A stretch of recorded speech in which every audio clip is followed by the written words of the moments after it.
Good evening, everyone. Thank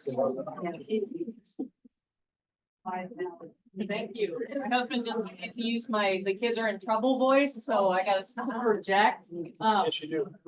Go Hawks, right? Yeah. That was awesome. What a game. I couldn't breathe for about the last quarter today, so that was really great. Thank you so much. You guys have blown my expectations for the attendance for tonight. It's really great to see so many Riverside community folks and people beyond show up for this event tonight. So, and it really has to speak to what Michael can bring as far as the community event. So I know everyone's here to hear Michael talk about the history of Riverside. So just want to thank you and provide a couple housekeeping items. So restrooms are right around here. There are people online as well. We are recording online, so there's a few people in virtual. If you are online, we just ask that you keep your line on mute. And then if you have any questions or comments, feel free to drop them in the chat. I want to acknowledge St. Mary's for letting us use this venue. It's a really great spot for this event tonight. I also want to thank the Soil and Water Conservation District for partnering and collaborating with the 4-H Riverside Enterprisers. And I want to thank the city of Riverside for also broadcasting and helping get the event information out. So thank you for doing that for the city of Riverside. So I forgot to introduce myself. My name is Kate Giannini. I'm one of 5 elected soil commissioners in Washington County. Each county across the state of Iowa has 5 elected soil commissioners, in case you didn't know. We work on soil and water resources across the county. So everybody's telling me to speak up. I also just want to acknowledge we have some councilmen and women here. We also have a former legislator here as well. Just want to thank you guys for coming out tonight to this event. So with that, I want to hand it over to Calvin, and he's going to talk a little bit about the program tonight and introduce Michael as well. Good evening. I am Calvin Mellor, the president of the Riverside Enterprise 4-H Club. My fellow members and I would like to thank Mike Zahs for coming to speak today and Kate Giannini for help organizing the Legacy Project with us. We are excited to hear about the history of our great community. Welcome everyone, and I will turn it over to Mike.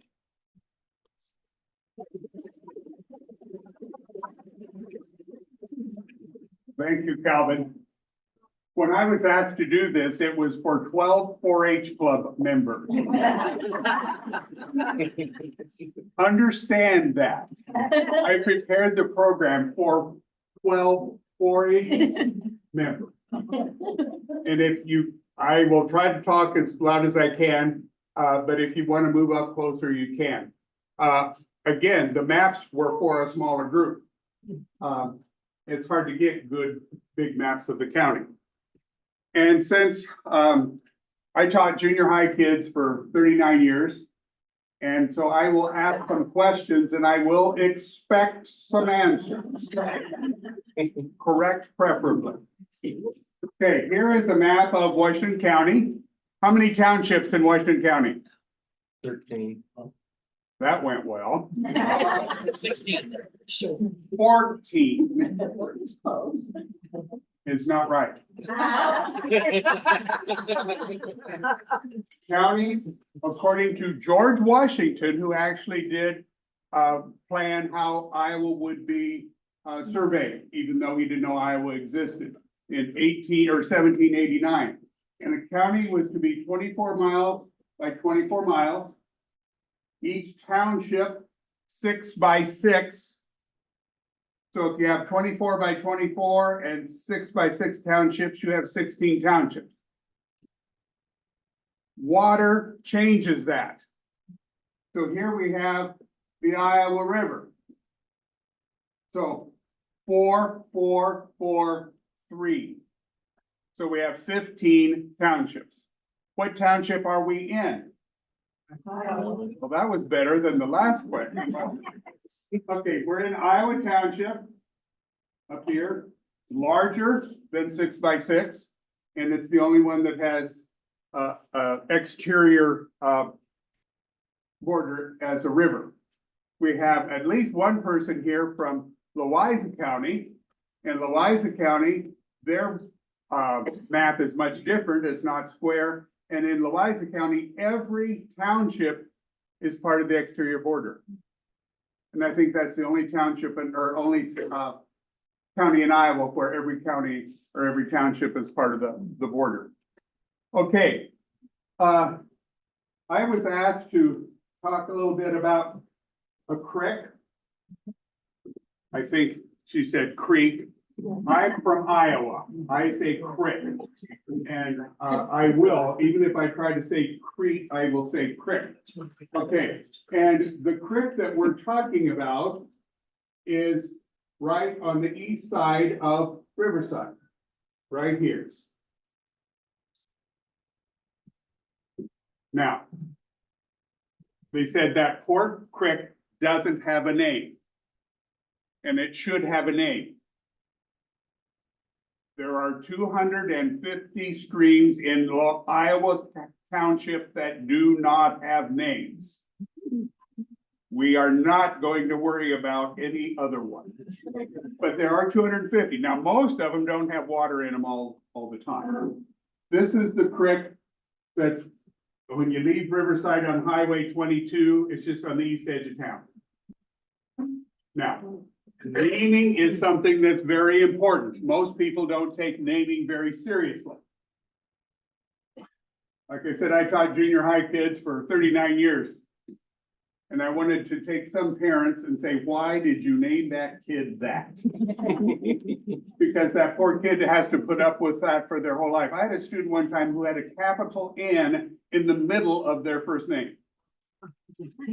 Now, nobody's going to spell it that way. Nobody. But the parent wanted to be different. Well, be personally different, not manufactured different. And I've had the responsibility of naming a few things, mainly our son, who my wife is with tonight. He badly broke his leg and is considerable care. And so she's there feeding him. He seems to like to be fed. But he fell in January and broke his leg very badly, and it came through the skin, and it is not healing, and it's anyway, when I got to name him, don't ever be a teacher and get a kid, because almost every name brings to mind somebody that you don't want to name. You don't want to hear that name again. Well, my wife was a teacher also, so we were doubly cursed. But we named him Adam, and I picked for a middle name, Jacob. Jacob was my best friend in life, and he was from Ethiopia. He lived with my family, and he was my roommate in college. And he was killed in an accident shortly before our wedding. So Adam, Michael Zahs. And Adam says, Dad, why did you do that? Well, I thought it was good, and Jacob was very important to me. He said, if they call on the telephone and ask me to spell my name, and they said, and your middle initial, he says, why? Because we need it. What's your middle initial? Why? And about the third time, he says, my middle initial is the middle of XYZ. Because they think that nobody has a name that begins with a Y. Okay. I was asked one time too, when the National Bank of Washington bought a bank in Wellman, and they had Washington and Brighton and Richland, and they wanted a name that would combine all of those banks. And I thought of a real good one. It didn't quite go through all those towns, but I said, why don't you call it the Crooked Creek Bank? And I said, I personally would love to have a check that says Crooked Bank. They thought that was not funny. Have never asked me to do anything again. And Federation Bank just doesn't have the same ring. Because if it was a crooked bank, I think we could got national publicity. But it didn't happen. Okay. So if you name, make sure that you consider, and that's one of the things we'll be thinking tonight, is what is the consideration you have to give for a name for a creek? Okay. to start this, I thought I would look up the surveyor's notes. The surveyors came through Washington County, which was then Slaughter County.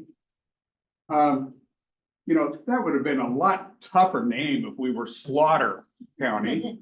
But we became Washington, and it was because Mr. Slaughter was a crooked politician. Not that he killed people, he was just a crooked politician, which they used to have.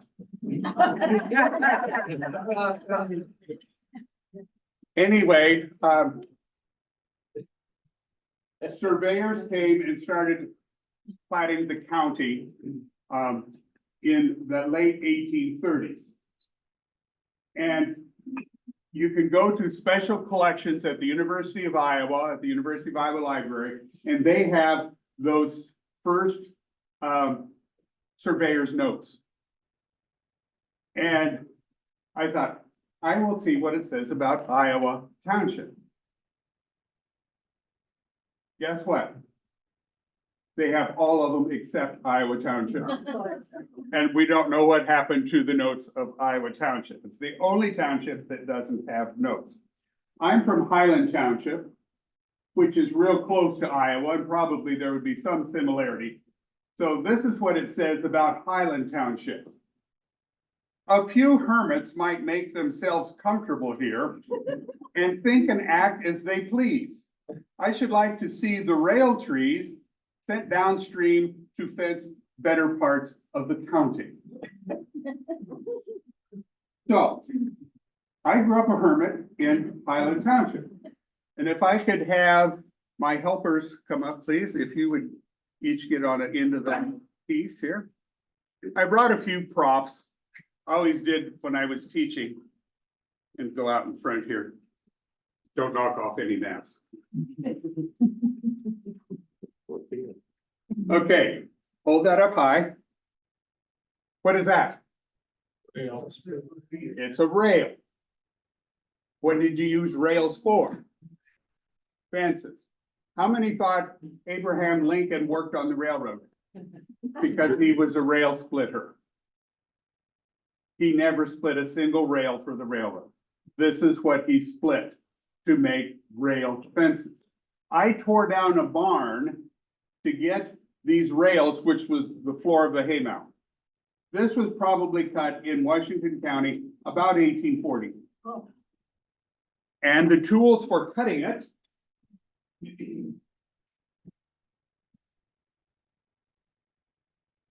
at that time, if you had tools, you wanted it to be something that if it broke, you could make a new one. So what's this? Wedges or metal? Shim.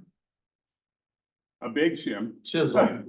No, if you have a wood wedge that you split the rails with, this is called a glut. Isn't that a neat word? You know, we could name it glut crack. But this is because if this broke, you could make a new one. Okay, and if you're driving your glut into a log, you would use this, which is called a commander. And if it broke, you could make another one. And that's almost every farm tool that was from the 1840s was made with something that they could make the tool themselves. So if my helpers could put the rail back down over here. And you could get out of a log, and that's another thing, you could tell how thick the timber was by looking how long the rails were. Because you had to split it down a straight, in the log. It couldn't be one that had curl grain. So to get good logs, you needed thick timber, which they had in Highland Township. That's why they said they could cut the rail there, because you could get straight rails out. A question? Yes, sir. What kind of wood was that? Oak. And I don't know what kind of oak. It was just hard oak. And that's one thing about oak. The older it gets, the harder it becomes. I have several log houses that are oak, and they got to the point where you can break off a big nail just trying to drive it into the oak.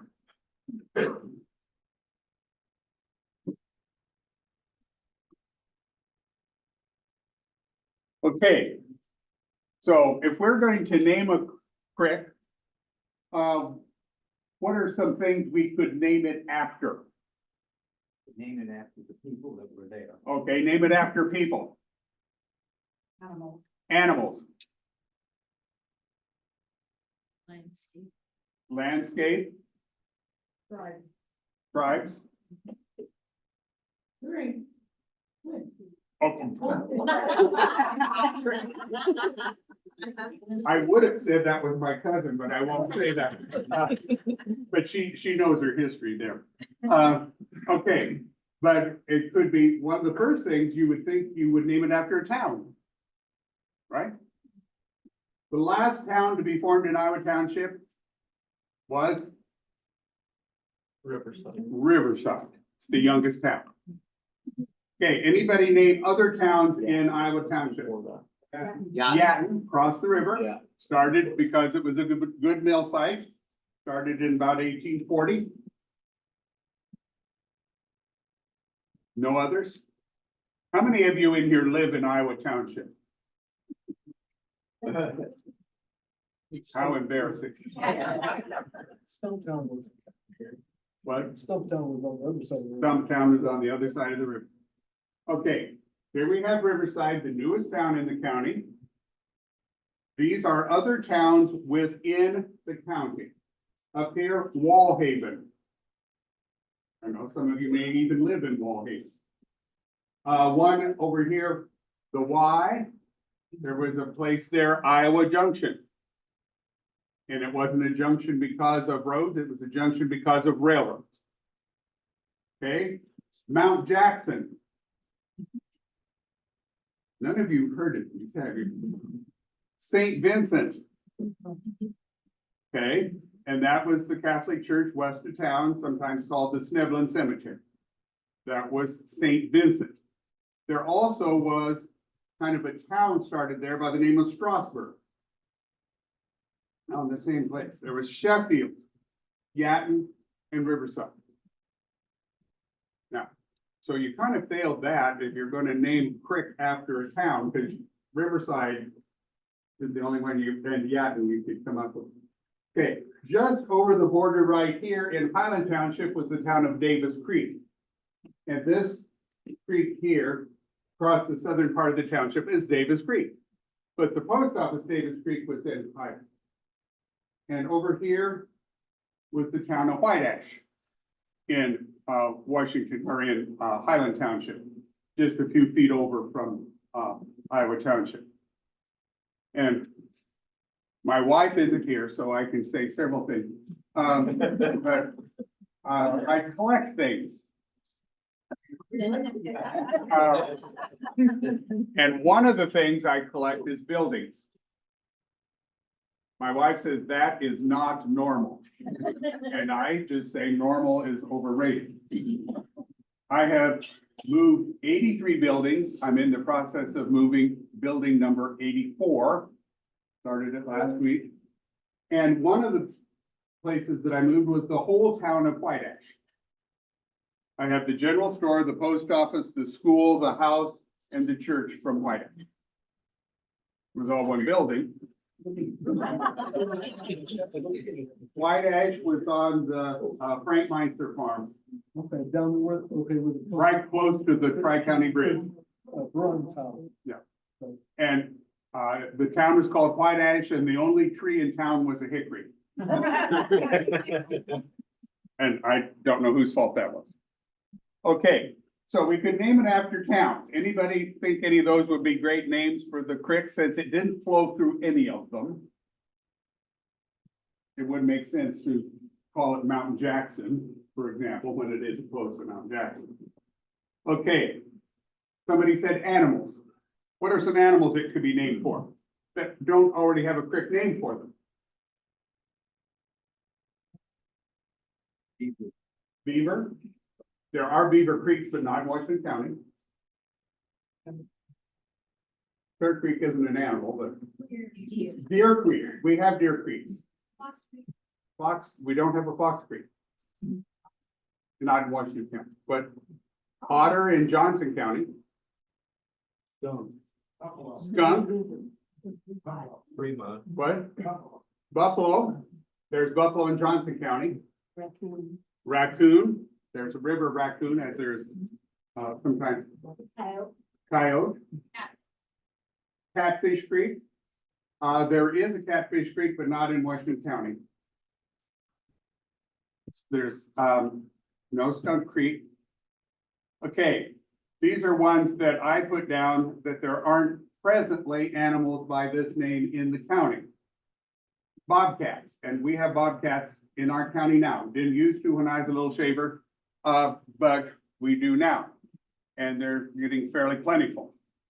And, eagle, which weren't common when I was little, but are now.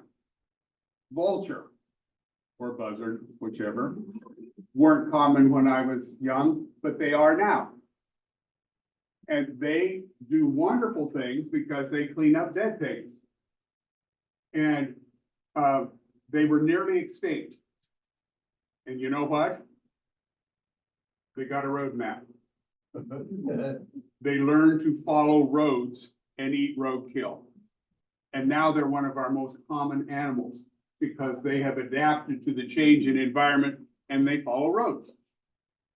Okay, this one I think would be neat, especially if somebody wanted to put in a housing development along here. If we call this Rattlesnake Creek. Do we have rattlesnakes? Yes. Yes, we do. What township has more than any other? Iowa. We have lots of rattlesnakes in, mostly timber rattlers here in Iowa township.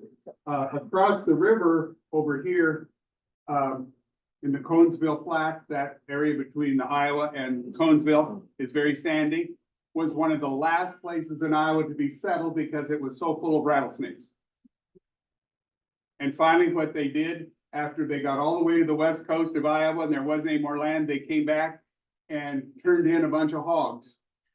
And they killed the rattlesnakes. And now we eat muskmelons from there. I take care of cemeteries. This is my 60th year. I started before I was born. A lady buried in one of my cemeteries is Peridine Alfred. And Peridine Alfred was an interesting lady. She helped start the church that some of us here today go to. Peridine Alfred smoked a pipe, had just one eye, and was pretty well set in her ways. And her husband went off to sell hogs and took them to Columbus Junction, which was a new town at that time. And so it left Peridine home with, they had 10 children, left her home with the children. Except they would have just had 9 at that point. Some of you don't listen to this. I didn't make this up. I said one time, Peridine Alfred had her 10th child when she was 54 years old.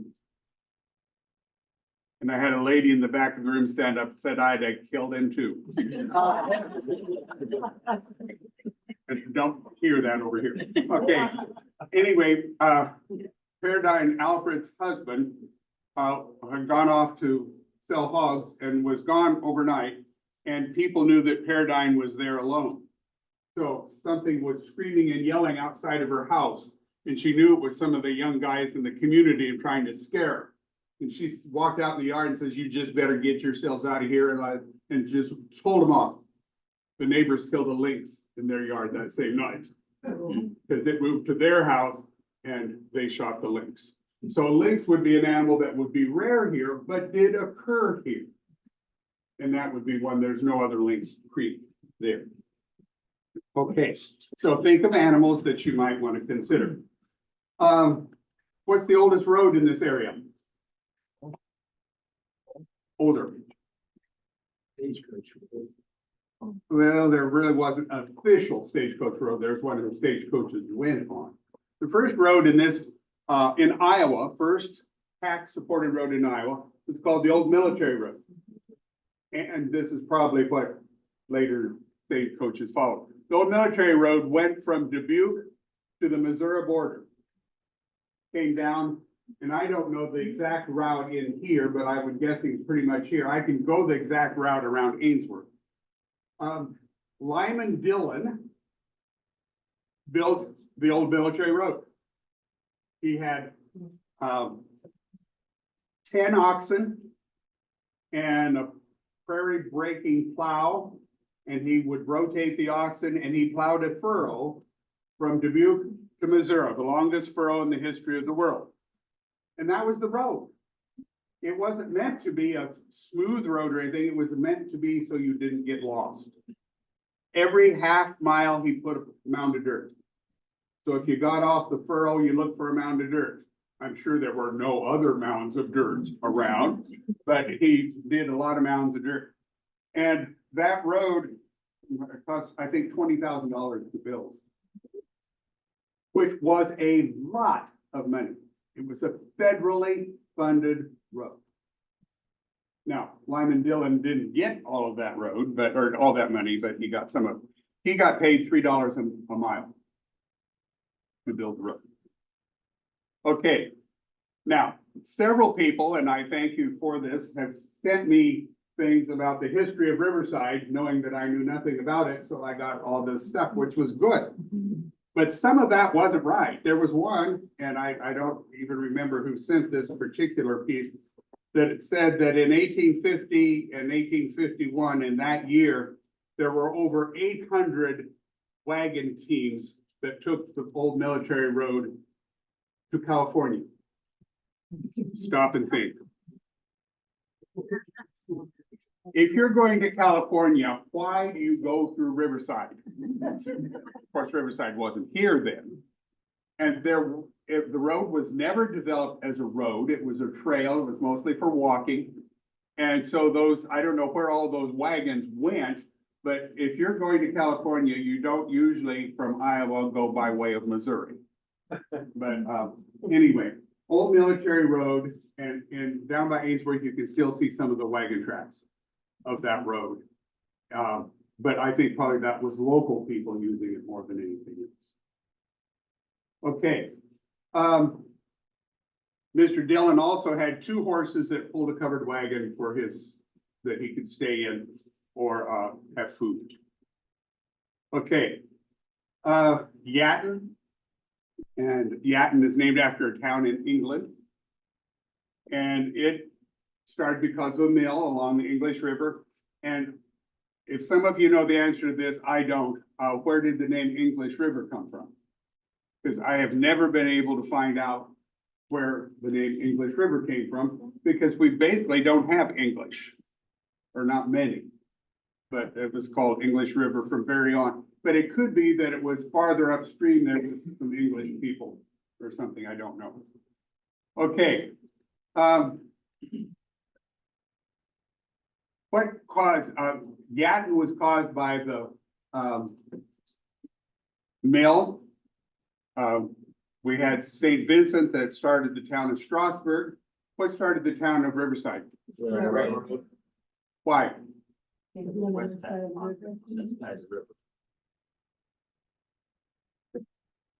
Okay. Lines and what's here.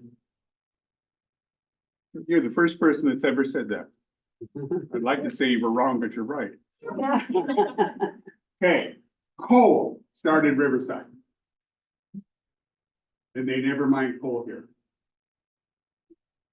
The Muscatine was on the river, needed coal to fuel steamboats.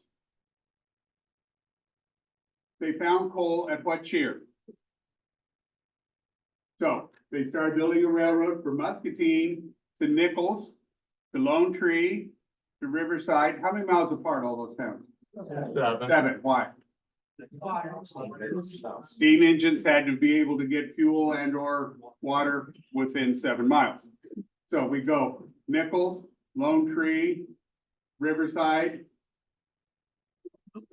Kelowna, Wellman, Naira.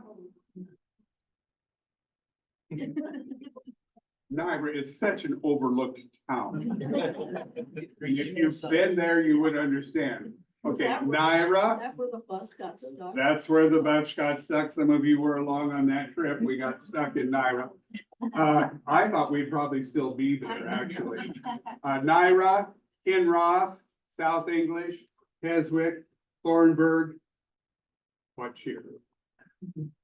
7 miles apart. Anytime you look at the Iowa map and you can see a row of towns, those are railroad towns. And usually they're about 6 to 8 miles apart.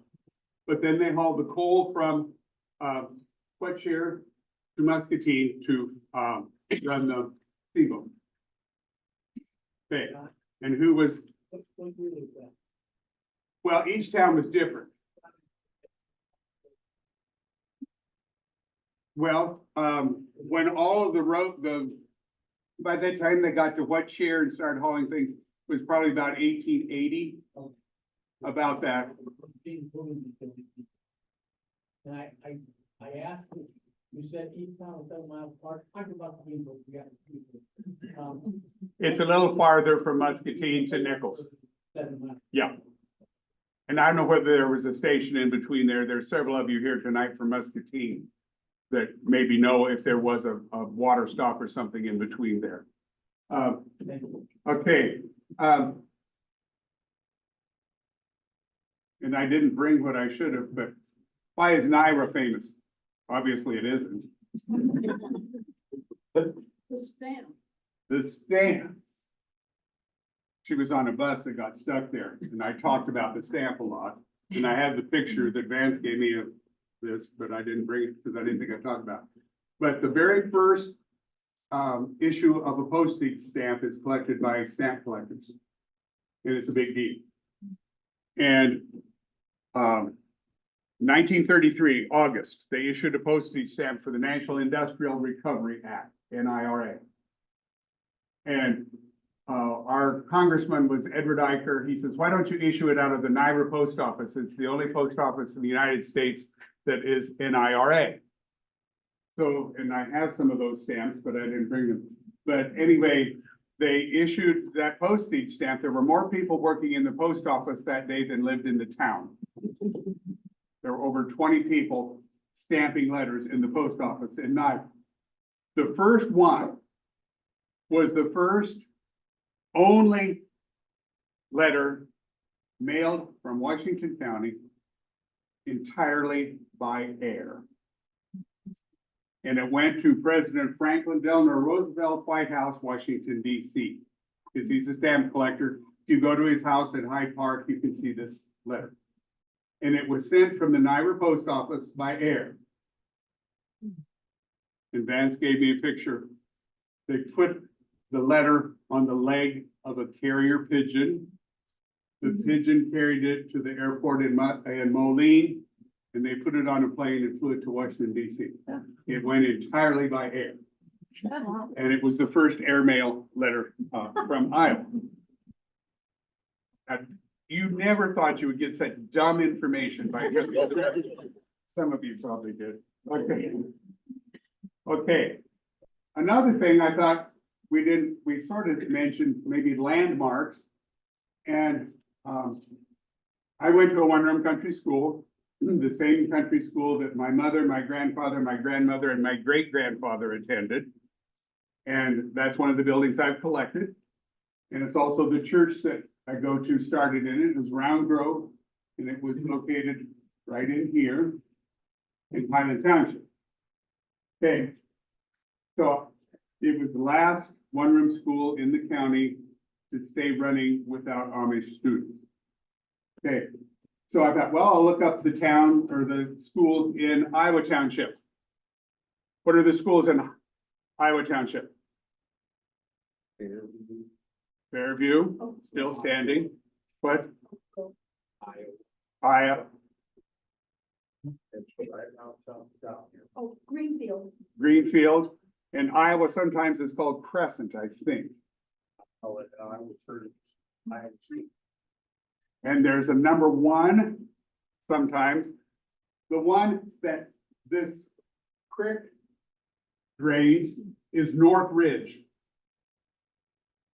Would that make sense to name a creek North Ridge? Probably not. Over here was Grove. Here was Farmers. And none of those really, well, it's up to you, it's not up to me, but I thought that would be something good to named the creek after. The very first teacher in Iowa Township taught in section 26, which should be right in here, in 1851. And he got paid $2 a student. And he taught for 3 months.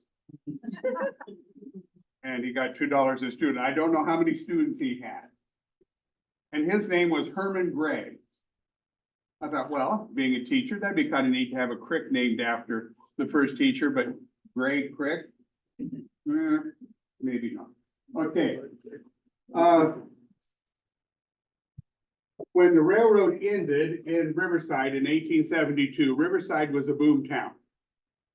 And some of you probably heard this before, and some of you will probably be mad at me for saying it, but I'm going to anyway. It was a Wild West boom town. At one time, there was thought to be about 20 taverns. Now, that served a lot of railroad people. You can blame it on the railroad people. They weren't all local Bohemians. And I'm Bohemian, so I can say that. But newspapers in the area would have things on the front page that would say this: if you value your reputation, you will not be seen in downtown Riverside at night. And maybe sometimes in the day. It was a very wild place. There was a pool hall, probably several of them, and fights often broke out there, especially on nights that there were bohemian dances. And a lot of people came to town, a lot of liquor was flowing freely, a lot of fights. And they said that they would take the pool sticks and break them over each other's head. And the doctor always stuck around because he had to patch people up, and usually they went right back to fighting. And that was a boom town. That wasn't unique to Riverside, but it was especially bad here in Riverside. Moving on to Kelowna and Wellman and so forth, those towns, there wasn't the big pause between them there. And so they didn't have that big boom town effect. About what date would you say that was? Early 1870s. And I don't know how much longer it lasted, but that was, okay. Going back here to what Connie brought up. Okay, what are some creek names? We said some in the county.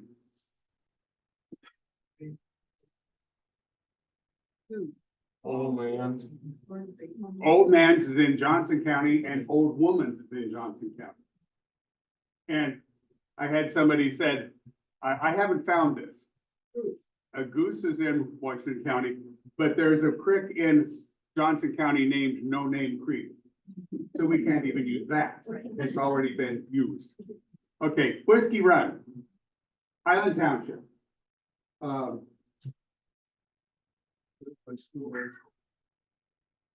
Right in there. And Whiskey Run was, I think named in 1839.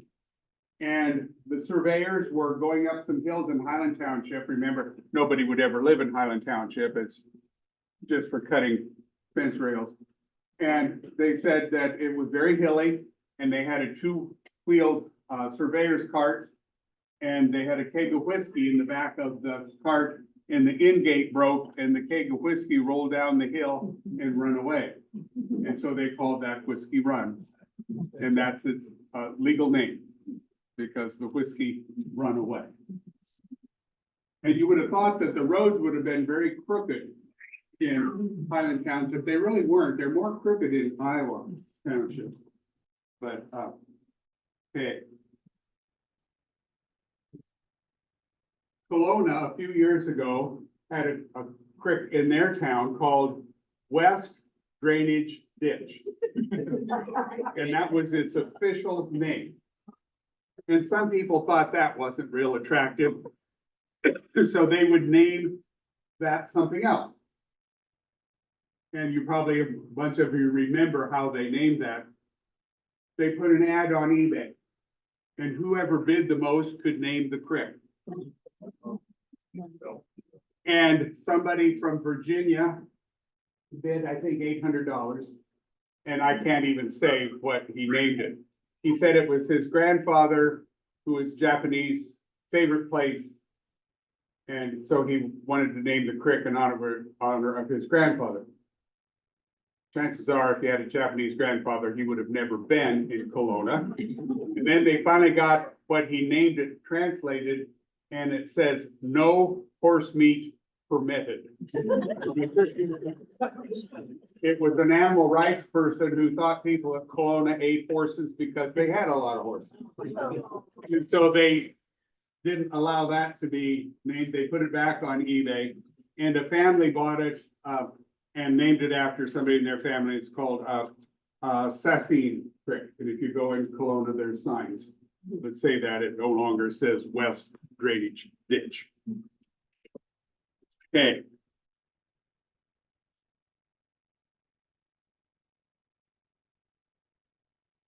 If we name this creek, it is on the north side of the English River. So maybe we shouldn't consider much on the south side of the English River, like the Yatton Mill was the most important mill in this part of Iowa. And if we go straight south of here on the other side of the river, what's the big hill? What made that hill? Sam. Glaciers.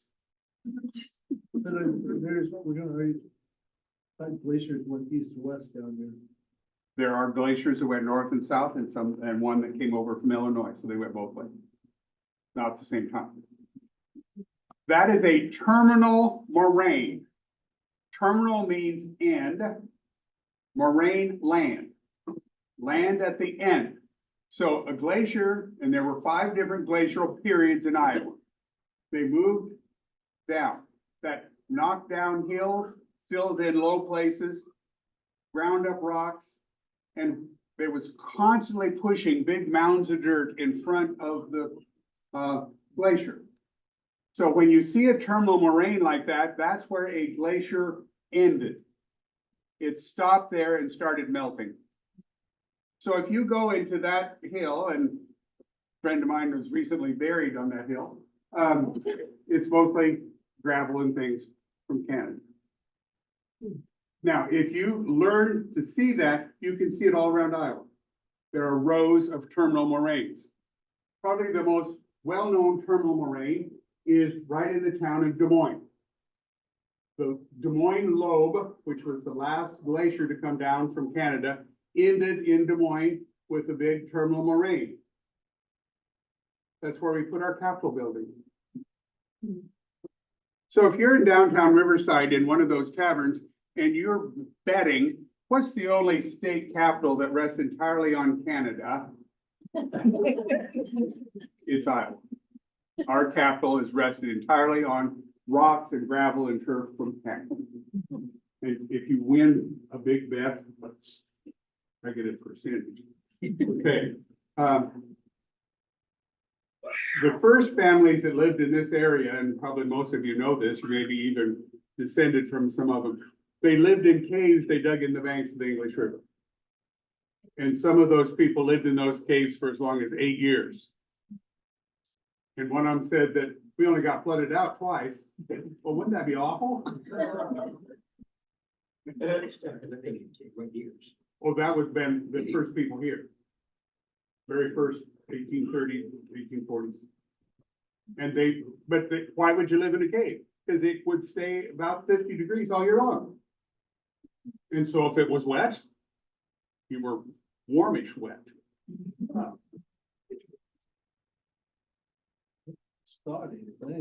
Yeah.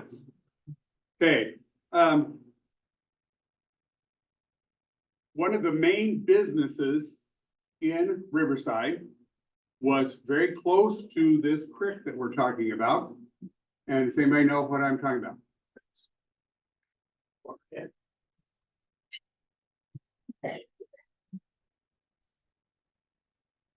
Sweat. This is a brick mold. And almost nobody knows what it is. I've got them at auctions. and nobody knew what it was until I bought it, and then I said, but brick molds, they would pack the clay and straw in there and let it set a little bit and then dump it out. And what was the family that had the brick factory? The Swift family. And I thought, well, that could be a name for the creek, the Swift Creek. Well, right away, you don't think it's a person. You think it's a fast moving creek, which it isn't. But anyway, they could do 13,000 of these a day. Wow. Now, when they were making brick here, it was before bricks were standardized. And in the 1930s and 40s, they standardized bricks so that they're mostly the same size.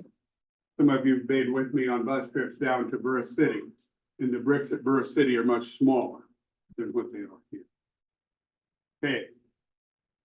And I do not remember this lady's name. I wish I did. I'm sure she's long passed away. She grew up here in Riverside, lived with a mother who was widowed. She had several children, and the mother's brother lived with them. And they got excited whenever they saw in the kerosene lamps that the wicks were red.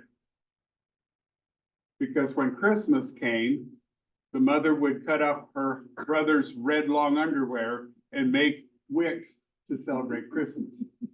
Now just think of that. They got excited about that. You know, what did it take us to get excited? And she said their grandmother lived with them because the mother needed a lot of help. And she said, we got our long underwear in October and we wore it all winter. And the grandmother, after the first winter with them, got so tired of sewing on buttons because there's buttons all over in long underwear. So the next year when they got their long underwear, all the buttons were cut off. She sewed each kid into their long underwear and unsewed them in April.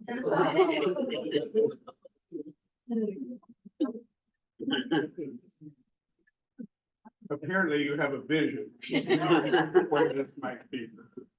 Were those bricks, were they fired or were they just?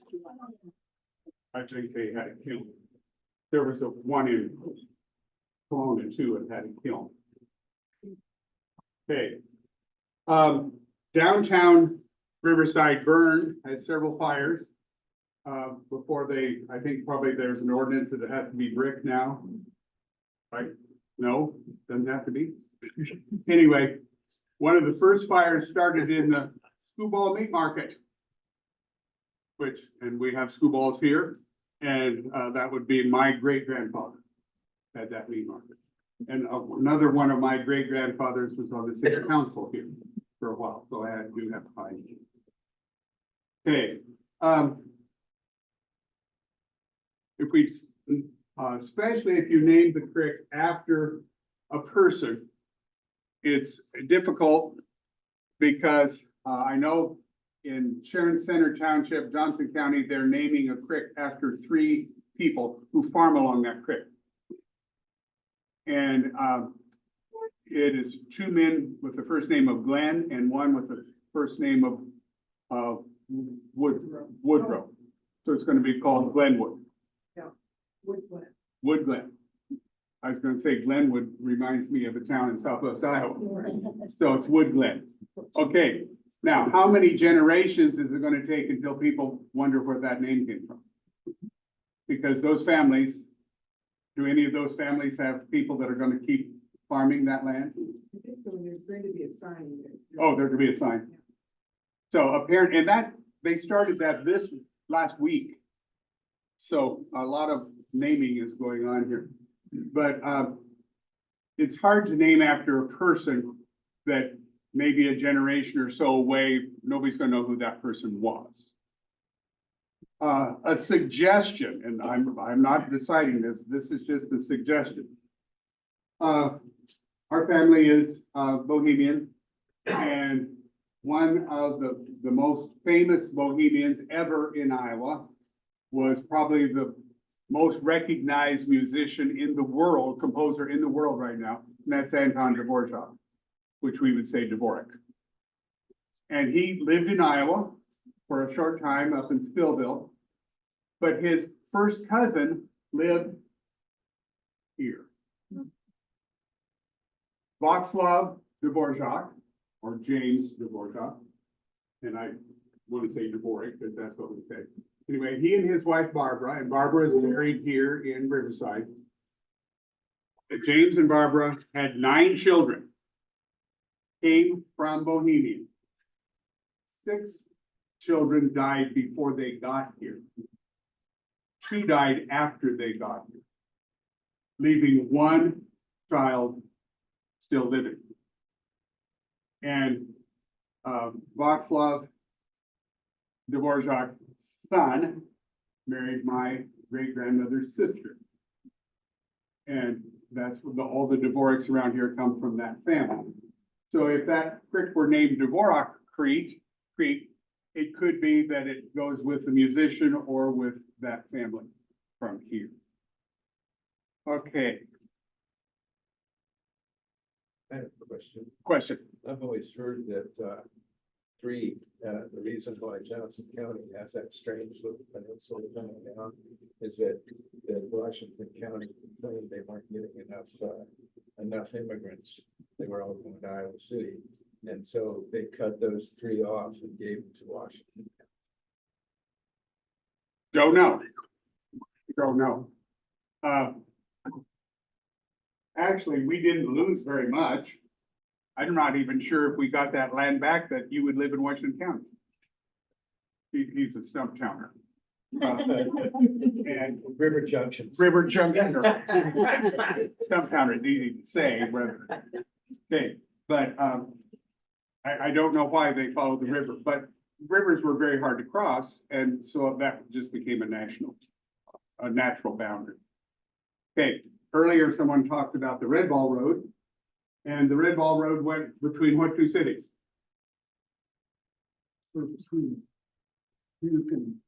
Well, No, that was the old military. The Red Ball Road, St. Paul and St. Louis. And it was when roads were marked with colors and shapes. So it was a white strip of paint and a red dot, the Red Ball Road. What's the one southwest of Iowa City that heads over the Black Diamond Road? You know, and so it was a color and a shape. And if you go down to Letts, Iowa, there is a road, kind of an outdoor road museum there that has those different painting codes on it. It's a really nice museum, outdoor museum, and it is on one of the first paved roads in Iowa. And it's right outside of Letts. Okay, the Red Ball Road, there would be a white strip of paint and a red dot. And somebody told me this, I was not there, that they said sometimes it was really, really hard to see those signs. And some people were traveling during a rainstorm on a high-wheeled wagon north of Ainsworth. And they said, you know, if we see something that looks like it could be the Red Ball sign, we'll draw straws and somebody has to wade through the water to see if that's what the sign says. And so they got down the road a ways and the headlights sort of saw something. So they drew straws or whatever, and one poor guy had to wade through the water to get to the sign. And it said, Morton Salt, when it rains, it pours. So he still didn't know where he was at. Okay. We talked about,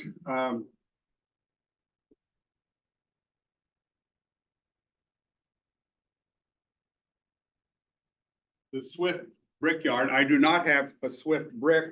I know there were ones that they signed when they tore down the nunnery. Weren't there bricks there that they had signed, the Swift family had That's in the named? museum.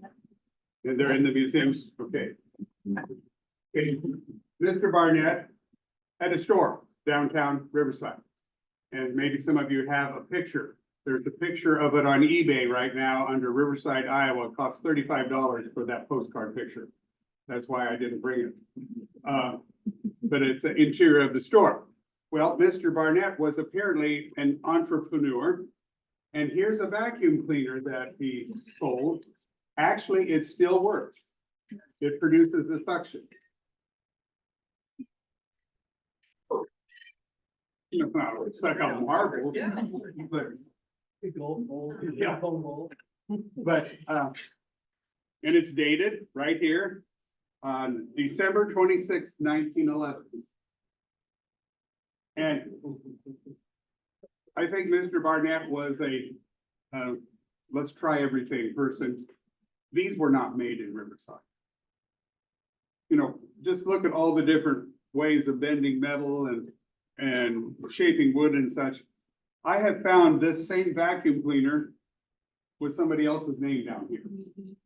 So somebody made it and then just sold it. I have a bunch of order blanks from the Barnett Vacuum Cleaner Company in Riverside. And it sort of works, but it replaced a vacuum cleaner and I didn't bring it. But it's a big canister. It has a lever on it. And you have to go back and forth. You had to invite the neighbor over to pump the vacuum while you swept the floor. And I don't think it worked as well as that. Okay, what else did Mr. Barnett do?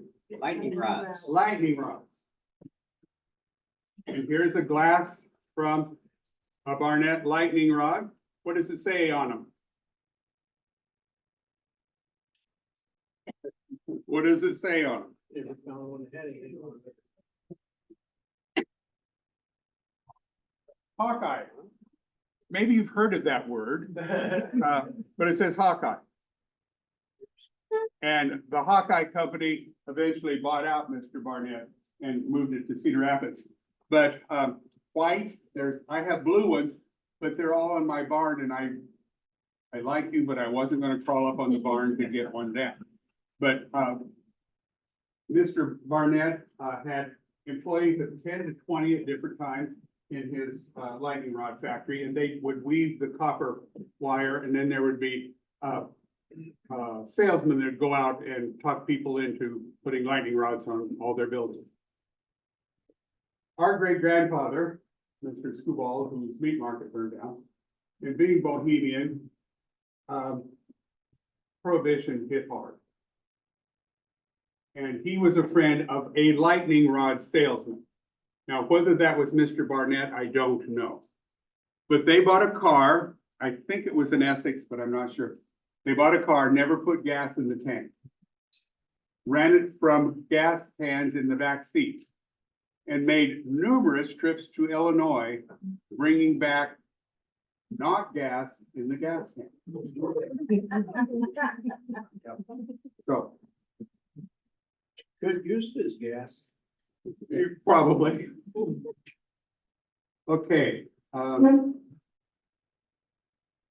I thought if we named it after food, it could be Kolach Creek, Ethernitzy Creek, or Husbania Creek. People would at least ask what it was named after. Okay, questions. I have not let you make many questions. How big was Strasburg? Strasburg? I don't think it was just one or two blocks if it was platted. Sheffield had 2 blocks. And that was, I think there was one town in the county that was platted and had 1 block. But Cerebral had 2. A lot of them weren't even platted. So was it on 22 or close to it? Sheffield is in section 18.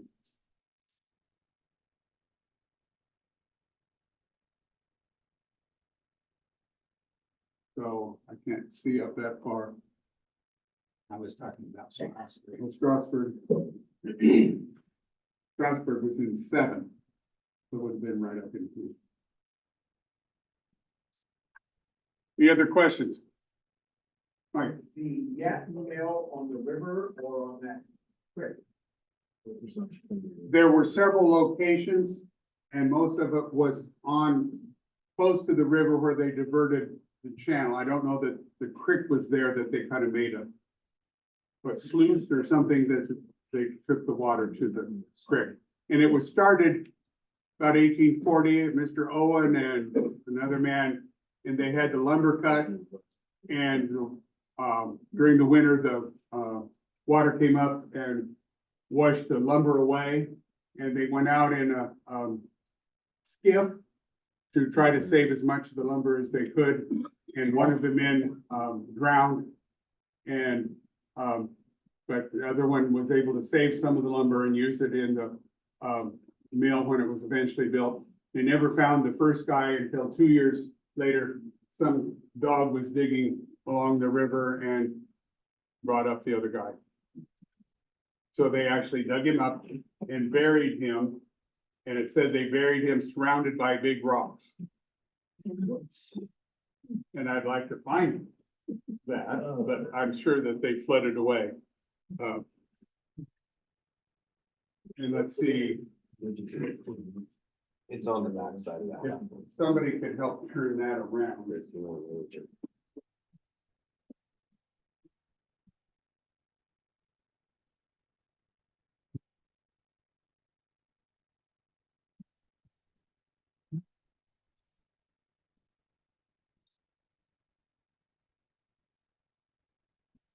That didn't look so bad, did it? It's not over yet. Hey, Mike, what is the process of doing official naming or something like that? It's quite lengthy. That state level, county level? It's national, isn't it? It's the US Board of Names, so I've been told it takes about 2 years to go through the process. You'll be lucky. Okay, good luck.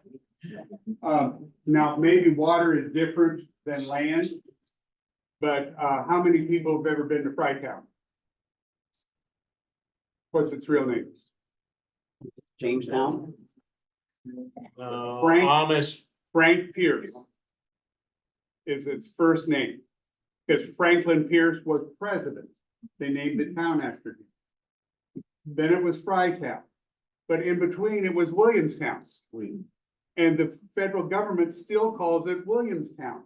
They've tried, I think, 10 or 15 years to get it to Frytown from Williamstown, and I don't think it's been changed yet. But that's different for a town maybe than for water. I've never tried to do water. This was given to me today. What is it?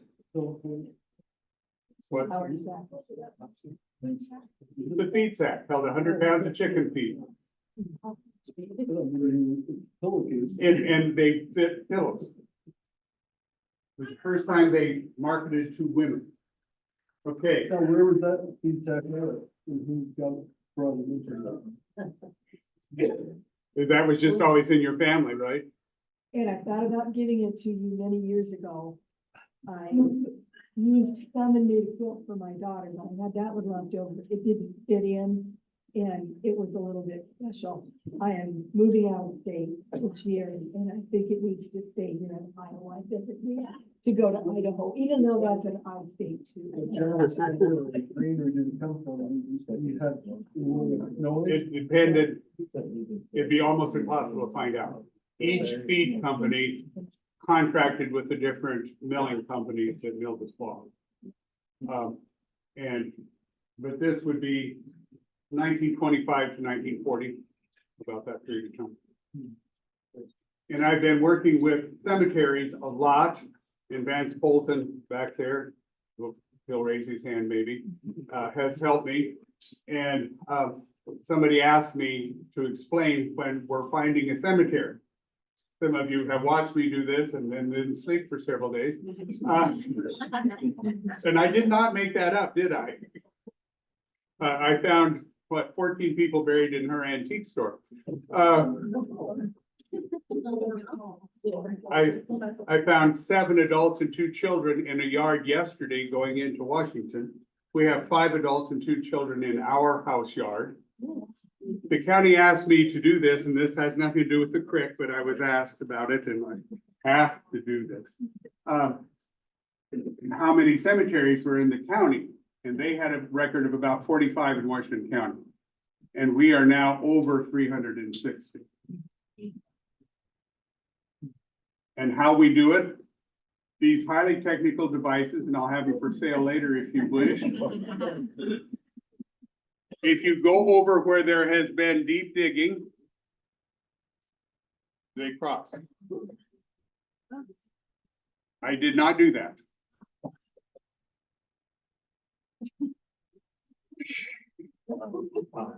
Now you have to believe an intelligent looking child, right? And it doesn't always work right away. Come back. You just have a lighter grip. you just walk.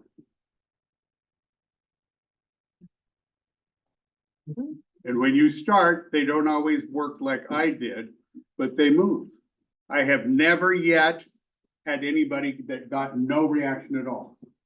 And if there's people that, you know, plus, I didn't know whether there's been, we're already in the basement, but there's more digging.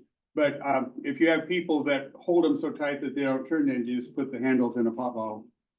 They can squeeze the pop bottle, but it just works. This is how I find grapes. And you can laugh at me. It's happened many, many times. And yesterday, when I stopped at this house, I stopped and there was a man standing in the yard, and eventually I knew him, but I said, could I check and see if you have dead people in your yard?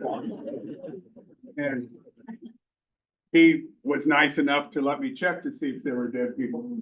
And that's when I found it. And I can drive down the road and tell if there's gonna be graves. And it's the disturbance of the magnetic field. Okay, all this shows is where there's been digging, has nothing to do with graves. But in a Christian cemetery, the graves normally go east and west. The rows go north and south. So now I'm going to make this like it really would happen. If this were a grave and it was about this wide, and the grave went east and west, then you go, the head of the grave's always to the west. Then you would have an adult. What?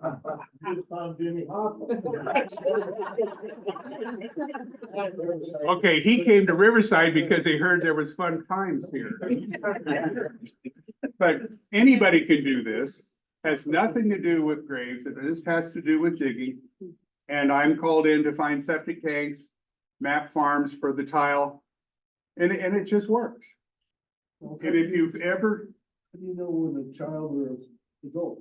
Okay, by the length, you're not gonna dig it bigger than you need to. How many have ever seen the intersection of 218 and 34 north of Mount Pleasant? How many thought that was a weird intersection? It's a weird four-leaf clover.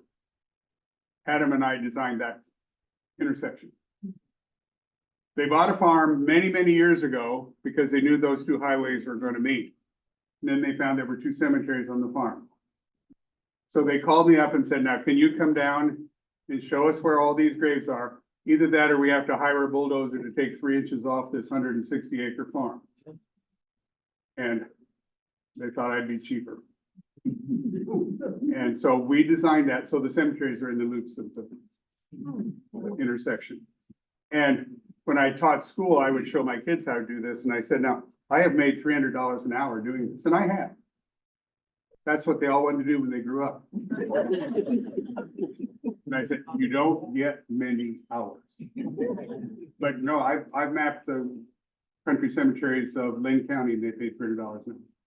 Because then they can sell graves in places they didn't know whether they were buried. And that's what I'm doing. I've got 12 or 13 cemeteries in Iowa Township. And I can drive down the road and say there's graves over there, and there always is. And it's the disturbance of the magnetic field. I don't want you to get too good at it because I can make $300 an hour. Usually not. So some people ask about that, and I brought, Vance did this book on Lake Darling, and we spent a lot of time down at Lake Darling. But there's 78 cemeteries, 300 adults, almost 300 adults and 80-some children buried there. And we mapped all the houses and the cribs and so forth. So if you want to look that stuff. If you're interested in cemeteries, here's a book on what everything on a grave marker means. Okay, questions? Have you ever mapped Native American? Yes. What were they at here around Riverside, not along the river, right? Yeah. Most people, even us, usually bury, close to water, not always. City cemeteries aren't always, but usually there's water close by. And, a place that,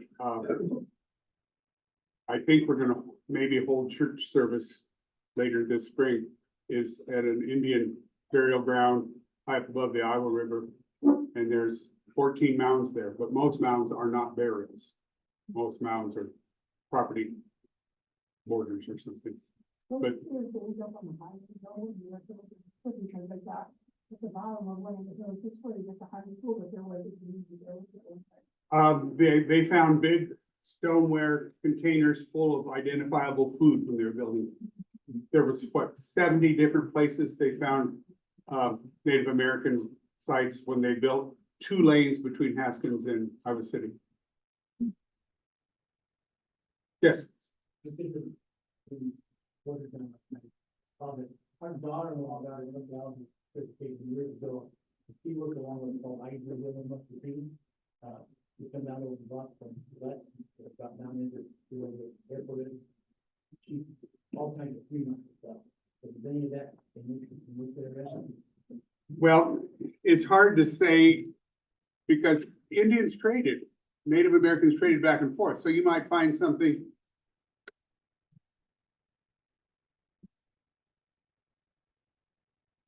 This was, I don't know about that.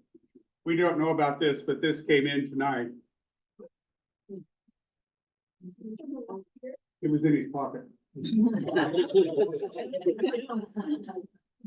But he knows more about this than I do. What material did you say? Mershon.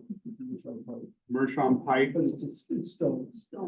and he found that in a creek, Feeder off the. a feeder into the Iowa River around here. And he will let you hold it for a price. Anything else, Mike? Where are the mounds at?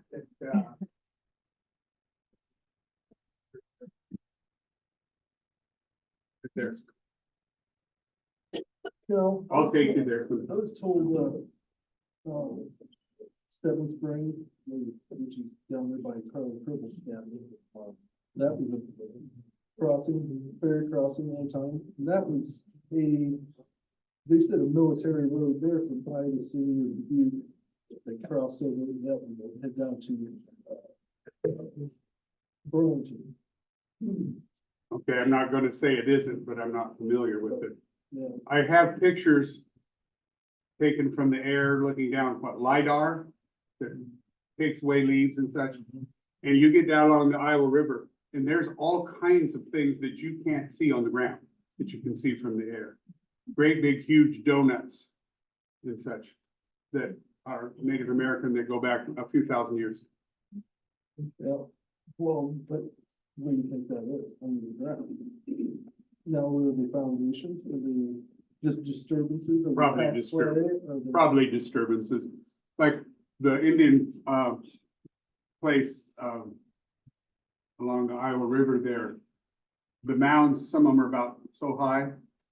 The first thing they did was dig a hole and then layer dirt by different colors. Took many years to build, but that's why the wires show, because there was a hole. Tell the story about, the steps down the burial mounds. Is it supposedly going up to the mounds down there by Trican Bridge? Wasn't that clay, that supposedly the clay was brought in, that wasn't clay from around? Most of the Native American sites down along the Iowa River and the Tri-County Bridge, it was significant to them what color of dirt they used and what texture of dirt. And, so they brought it in. Yeah, it's supposedly did core samples, they said it wasn't from around it. Okay, and probably wasn't. Well, you find seashells. It's a very ambitious Indian. Yep. Bring- Okay, what is the oldest man-made structure in Iowa Township?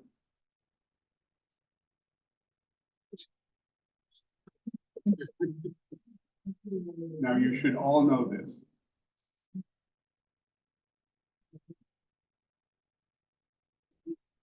What is the oldest man-made structure in Iowa Township? Person-made structure, I'm sorry.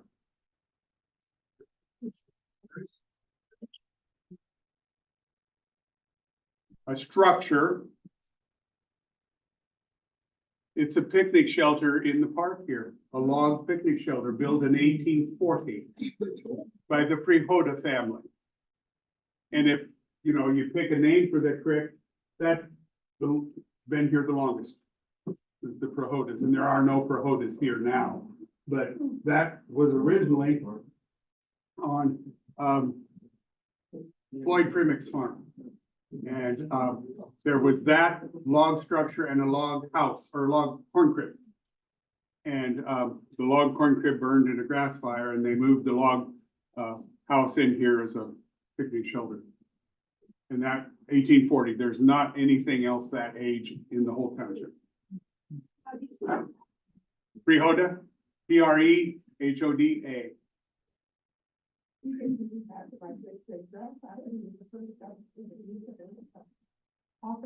He probably had a lot of business, didn't he? Mrs. Bean brought a bunch of pictures up here and graduating pictures from Riverside High School and such as far back as '99, the first 99. Yeah. And if any of you want to look at anything, you've listened to me far longer than you should have. I just want to thank the 4-H Club for letting us craft your party tonight. I appreciate that. I hope you guys soak that in and continue taking some notes, so you have a lot of good things to talk about at your next meeting. So if you don't know, the Washington County Soil and Water Conservation District for the past 5 to 6 years, we've been working on signing all the creeks and across Washington County. So we'll continue to look for state and local funds to continue to do that, including whenever this one gets named. So the 4-H Club's gonna take all this information back and brainstorm some different ideas. And the idea is to present it to the city council and the community. So please look for that future agenda item for a city council meeting. So. And I did not point this out. This is the map that we just turned around here. This is the flood map of Iowa Township. So with that, I just want to thank you all for coming and spending the evening with us tonight. I thought it was a great event, great turnout, and I want to thank the 4-H Club and also our guest speaker, Michael Zahs.